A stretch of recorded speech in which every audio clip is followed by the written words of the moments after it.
సంవత్సరాల తరబడి ఎన్ని మందులు వాడినా మీ మోకాల నొప్పులు తగ్గట్లేదా? ప్రాణ పెయిన్ క్లినిక్ లో అత్యాధునిక చికిత్స. ఇప్పుడు చాలా మంది అంటే పాత వాళ్ళు సుధీర్ గారు కావచ్చు, అంతకుముందే చంద్ర గారు వాళ్ళు వెళ్ళిపోయారు అనుకోండి.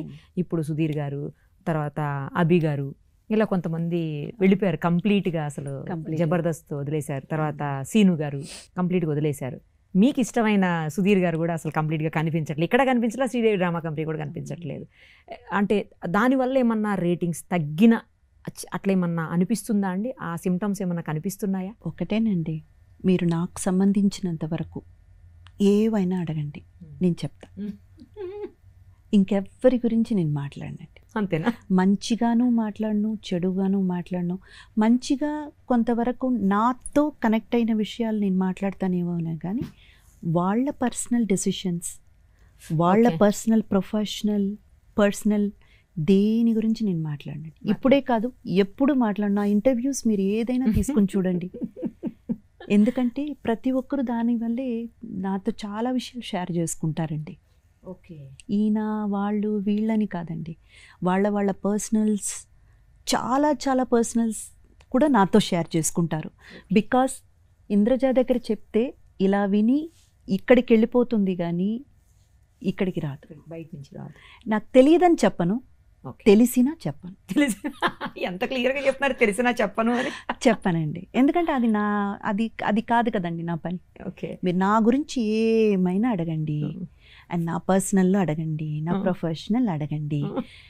అండ్ పర్సనల్లో కూడా మా ఆయనకి సంబంధించి ఓన్లీ ఆయన వరకే అయితే కూడా నేను మాట్లాడను.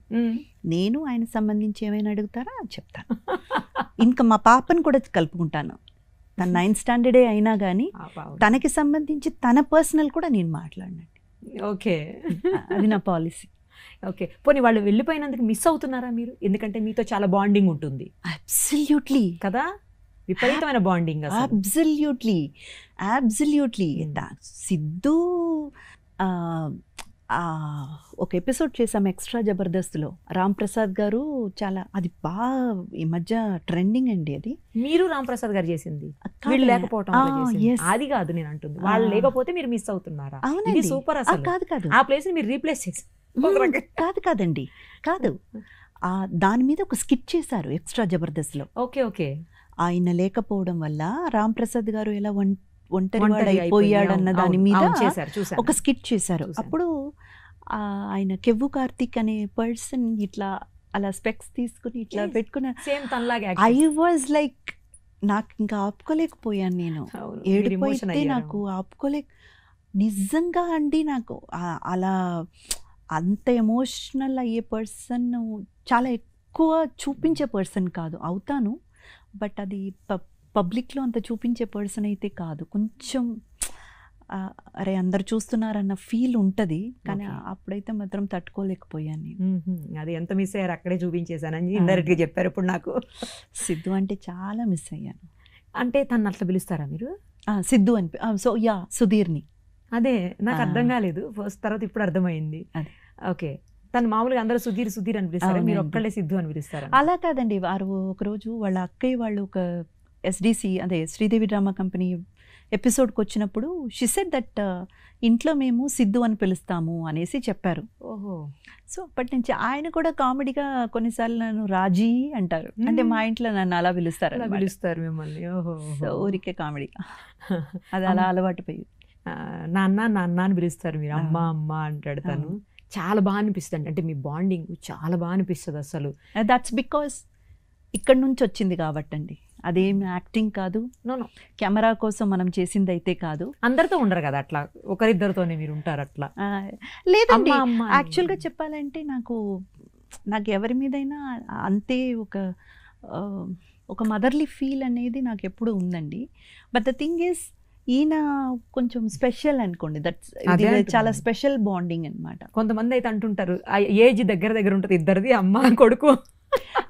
ఆయనకి నాకు 8 years అండి, 7 to 8 years డిఫరెన్స్. దగ్గరగా ఉంటుంది ఏజ్, అయినా కూడా అమ్మ కొడుకులా వాళ్ళే ఉంటారు ఇద్దరు. బాగుంటుందండి, మీరు కూడా ఎవరి చేతనైనా అమ్మ అని అనిపించుకోండి, చాలా బాగుంటుంది.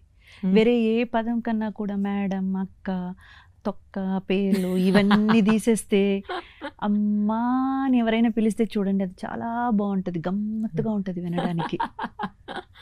యా సూపర్ అసలు. తర్వాత ప్రవీణ్ విషయంలో కూడా ప్రవీణ్ ఒకడు దేవుడు ఇచ్చిన అమ్మనేమో, నాకు దేవుడిచ్చిన కొడుకు అనుకోండి. అంతే కదండి, చిన్న పిల్లడు, మంచి చిన్నోళ్ళండి, మంచి బాగా ఏమంటారు, ఒక లోన్లీగా ఫీల్ అయ్యే ఒక పర్సన్. నాకు అమ్మలేదు కదా అన్న లోటు ఎక్కువగా ఫీల్ అయ్యే ఒక పిల్లోడు.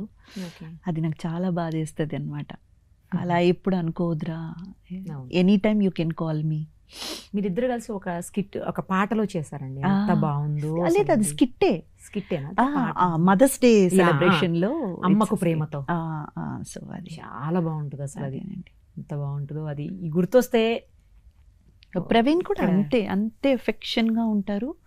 నాకు కాల్ చేస్తుంటారు, అమ్మాయి ఎలా ఉన్నారు, వచ్చారా, అది ఏదని చెప్తుంటారు.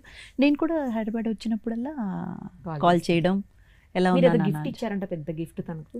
పెద్ద గిఫ్ట్ అంతా లేదండి, ఒక వాచ్ ఇచ్చాను అంతే. వాచ్, తర్వాత కార్ కొనుక్కున్నప్పుడు ఆ సిస్టమ్ అండి అంతే, లోపల మనకు టేప్ రికార్డర్ సౌండ్ సిస్టమ్ ఉంటుంది కదా, అది చేయించుకోనా అని చెప్పేసి డబ్బు ఇచ్చాను అంతే. ఏదైనా కూడా అండి, ఇష్టమైన వాళ్ళు ఇస్తే గిఫ్ట్ వేరే ఉంటుంది. సరే, ఇంతకీ మీ పెద్ద కొడుకు ఎప్పుడు పెళ్లి చేయబోతున్నారు చెప్పండి. నేను చెప్పాను కదండి ఇందాకే, ఎవరి పర్సనల్ గురించి నేను. మీ అబ్బాయి పెళ్లి కోసం అడిగితే కూడా పర్సనల్, అది ఆయన పర్సనల్ అండి. రేపు నా కూతురికే నేను అదే చెప్తున్నాను, నీ పెళ్ళికి నాకు చెప్పి పిలవమ్మా అని చెప్తున్నాను. ఇదేంటండి? అవునండి, వాళ్ళే వచ్చి అమ్మ చూసి పెట్టంటే అది వేరండి. ఓకే, లేకపోతే మనం ఇంటర్ఫియర్ అవ్వకూడదు. అంతేలేండి, నెక్స్ట్ జనరేషన్స్ ఎలా ఉంటాయో తెలియదు కదా. మన జనరేషన్కి కూడా అవకాశం ఇచ్చి ఉండాలి, వీళ్ళు ఇవ్వలేదు కాబట్టి మనమే తీసేసుకున్నాం. ఇప్పుడు నెక్స్ట్ జనరేషన్ కైనా ముందుగా మనం చెప్పేయాలి, మన మర్యాద మనం కాపాడుకోవడం. మీరు ఛాన్సెస్ అన్నారు, మీ ఇద్దరిలో, మీ హస్బెండ్ మీరు ఇద్దరిలో ఎవరు ప్రేమించారు, ఎవరు ప్రేమించాల్సి వచ్చింది? అలాగంతా ఏం లేదండి, ఇద్దరు బాగా అండర్స్టాండ్ చేసుకున్నాము, బాగా 6 years పట్టు బాగా తెలుసు ఇద్దరు. ఓకే. సో ఆయనకి మా ఫ్యామిలీ తెలుసు, ఫ్యామిలీ బ్యాక్గ్రౌండ్ తెలుసు, నా రెస్పాన్సిబిలిటీస్ ఏంటన్నది తెలుసు. ఎందుకంటే ఇద్దరు సిస్టర్స్కి. మీకు అంత ఎక్కువ రెస్పాన్సిబిలిటీస్ ఉన్నాయా? అప్పుడు అన్నీ చేసేసాను కదండి. ఇప్పుడు అదే అప్పట్లో సిస్టర్స్ అన్నీ మీరే.